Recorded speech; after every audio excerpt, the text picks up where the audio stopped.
twin turbo V8 and sexy, sexy, sexy. Is there anything that is not drool worthy about the Mercedes-AMG GT63?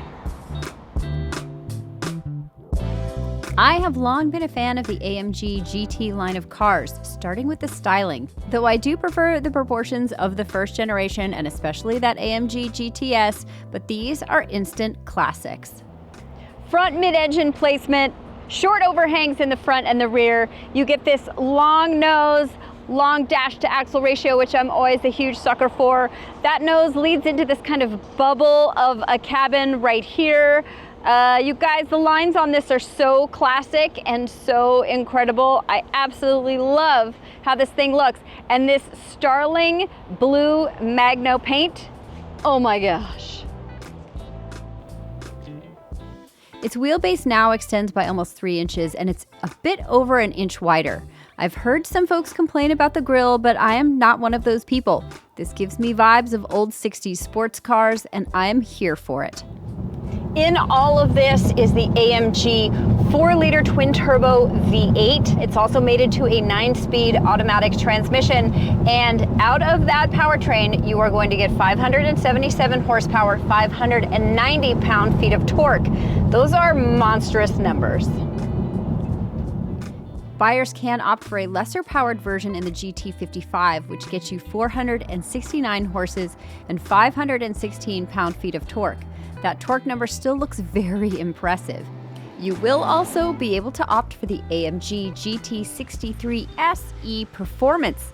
That one has a hybrid powertrain setup and uses a Formula One derived AMG high performance battery. That system makes a combined 805 horsepower and a whopping 1,047 pound-feet of torque with a maximum speed of 199 miles an hour. 0 to 60 in the GT63 is 3 seconds. Now you can thank that in part to the 4MATIC system. That means it's all-wheel drive, so you're going to get a ton of grip at all 4 corners. Also, you have Michelin Sport S tires on here, so those are going to help you a tremendous amount as well. Off the line, this thing is an absolute animal. The transmission shifts on its own so well that there were very few moments when I took over. I didn't ever want for power around turns. It always knew exactly where to go, and it did it quickly. The suspension underneath the GT63 has AMG's active ride control. Now what that means is the corners are hydraulically linked. It's going to be much more effective than an anti-roll bar or just software alone. So again, around corners, you're really gonna have some terrific grip. When it comes to the ride quality, you know, in comfort mode, it's honestly sufficiently firm and feels really sporty, which I like. When you get into Sport or Sport Plus, you really are feeling like every single crease and crack in the pavement. So, you know, make sure you have it on the right settings for whatever it is that you're doing. I actually didn't find that any of the modes went too far.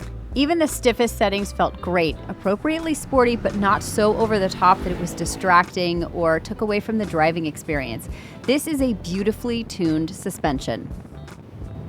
The difference in drive modes is not as pronounced as, say, it was on the McLaren 750S, but you guys are paying $200,000 less for this car. And here in this application, you are 100% not feeling shortchanged. There is more magic to be had in the drivability of this car with the AMG Dynamic Select system, which lets you choose from basic, advanced, pro, or master settings. These focus on things like altering torque split, traction and stability control, how aggressive the rear steering gets, torque vectoring, and how much anti-roll you employ. Dynamic Select allows the driver to put so many of the different variables in the GT63 into play, so you really can customize how you're driving it for very specific reasons. I don't feel like any single one of these is just in name only. They really do make a marked difference, making your driving experience exactly what you want, exactly when you want it. It's got ceramic brakes that are perfectly grabby but not overly aggressive for normal driving situations. Lots of confidence on canyon drives with these, and I never felt any fade even after a long and pretty spirited drive. The GT63 is a terrific driver's car. It has a lot of versatility. It can do a lot of things, and yeah, it really is quite a lot of fun behind the wheel.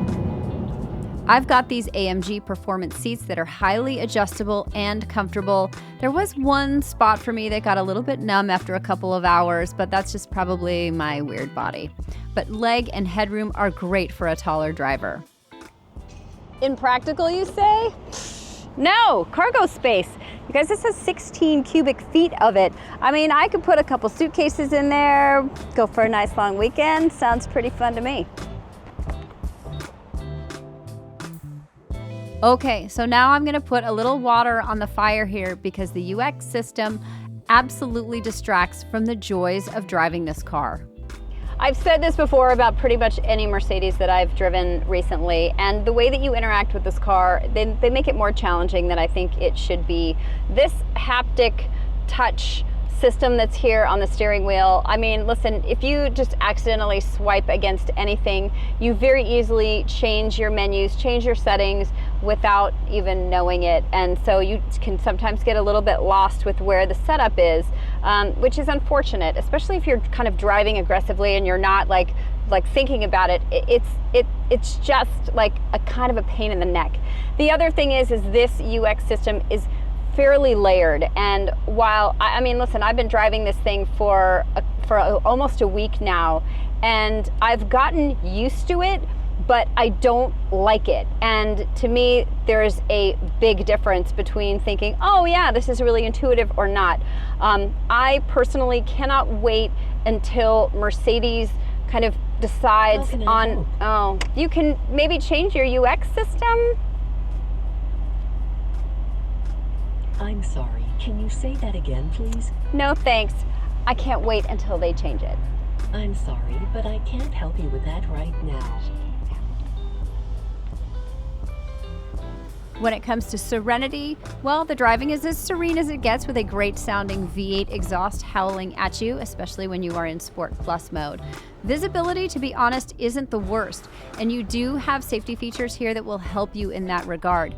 But the advanced safety features like adaptive cruise control, lane centering assist, blind spot warnings, and active steering assist, those all come at a premium with the Mercedes Driver Assistance Package, which costs $1,300. Starting price on the GT63 is $175,900. Now on this tester, I have a bunch of extras. I have the front lift, I have the alloy wheels, I have the driver safety stuff, this gorgeous paint. I have that surround sound Burmeister business, which is like $4,500. So price of this one, $209,310. That includes the $1,150 destination charge, which honestly, like in the scheme of things, sounds pretty small for a destination charge for this thing. If you want to talk about gas mileage, okay, I'm here. 13 city, 20 highway, combined 16 mpg. Not great, but I mean, what did you expect? If you're looking for something similar, there aren't really a ton of options out there, but your options are pretty nice. The Porsche 911 would be a great place to start. Aston Martin's Vantage is pretty comparable with sort of a comparable entry-level price point. The Lexus LC500 has a great sounding engine that might be an excellent option too. Also, the Bentley Continental GT looks great, but that is going to be a bit more cash. We cannot help you sell your house if you want to sell that to buy one of these, but we can help you find a great price on your current car. Click right here for all the details, kbb.com. No, we don't usually get to drive such incredible machines, but we're so grateful when we do. It's just good to know just how special some of these cars are and to see how things eventually trickle down into the normal everyday driving machines that the rest of us have. The Mercedes-AMG GT63 really brings the heat. This thing is a killer driver's car. It looks absolutely stunning, you know, except for a few nitpicky UX system changes that I would make. There is not a whole lot to find fault with here, except for the fact that I now have to give it back.